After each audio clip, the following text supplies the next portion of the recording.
Spoštovane gospe in gospodje, cenjeni predsednik Vlade Republike Slovenije, dr. Miro Cerar, cenjeni predsednik Državnega sveta Republike Slovenije, Mitja Bervar, spoštovani ostali visoki gostje, razstavljavci, obiskovalci, predstavniki medijev, prisrčno pozdravljeni in iskreno dobrodošli v Knežjem mestu. Ker pa se v Celju vsako leto zvrsti tudi cela vrsta pomembnih sejemskih prireditev, smo enako ponosni tudi na ime Celje sejemsko mesto in to upravičeno. Že 48 leto zapored mednarodni sejem obrti in podjetništva odpira svoja vrata najbolj podjetnim, najbolj prodornim. Številke so vsako leto impresivne, tudi letošnje.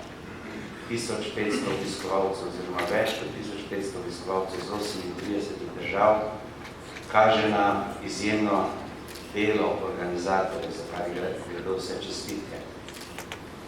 Osebno sem še posebej vesel, da se letos prvič predstavlja močna delegacija iz našega prijateljskega, pobratenega turškega mesta Gaziantep. Gre za gospodarstvo zelo močno, 2-milijonsko mesto, na jugozahodu Turčije, blizu sirske meje. Čeprav se Celje s tako velikim mestom težko primerja, pa so nam vendarle pri marsičem vzor. Naprimer pri tem, kako skrbijo za kulturno dediščino in pa seveda pri tem, kar je v zadnjem času aktualno in pa še bolj aktualno tudi v Sloveniji.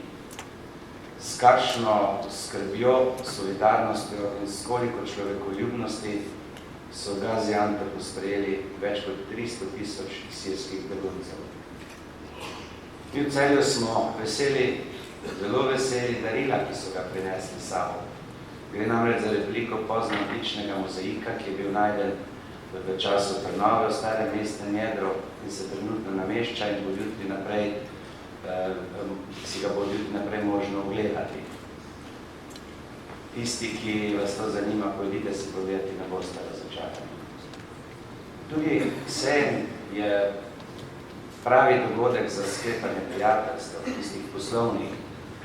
Če še desetletja ali več nazaj kdo menil, da bo sejemska dejavnost počasi usahnila zaradi razvoja informacijskih tehnologij, je danes veliko bolj verjetno obratni proces, da se bodo sejmi še razvijali, da bodo sejmi še rastli. Kajti predstavljajo idealno okolje, da se predstavijo novosti, da se malce pogleda, kje je konkurenca, da se vzpostavijo poslovni stiki in ne nazadnje sklenejo posli. V zadnjih letih smo tudi že navajeni, da sejmi ponujajo celo vrsto izobraževalnih vsebin, kar je tudi pomembno. In vse to, kot že rečeno, ponuja tudi letošnji 48. most.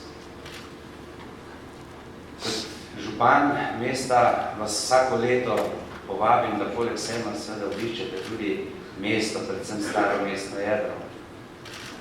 Če sem to v preteklih letih naredil mogoče bolj zaradi vljudnosti in malce sramežljivo, pa vas letos vabim iskreno, kajti mesto od lanske prenove sije do popolnoma nove podobi. Pojdite, poglejte si staro mestno jedro, začutite utrip življenja v tem jedru in zagotavljam vam, da če ne boste šli, boste nekaj lepega znobili. Dovolite, da se za konec iskreno zahvalim organizatorjem, družbi Celjski sejem, na čelu s predsednikom upravnega odbora magistrom Francem Pangelem in izvršno direktorico Predo Obrez-Preskar. Iskrena hvala tudi Obrtno-podjetniški zbornici Slovenije na čelu s predsednikom gospodom Brankom Mehom. Ter seveda vsem ostalim, ki ste pripomogli in ki boste pomagali, da bo prireditev uspešna. Vsem razstavljavcem in obiskovalcem želim uspešen sejem, vsem skupaj pa še enkrat iskreno dobrodošli v Celju sejemskem mestu. Hvala lepa.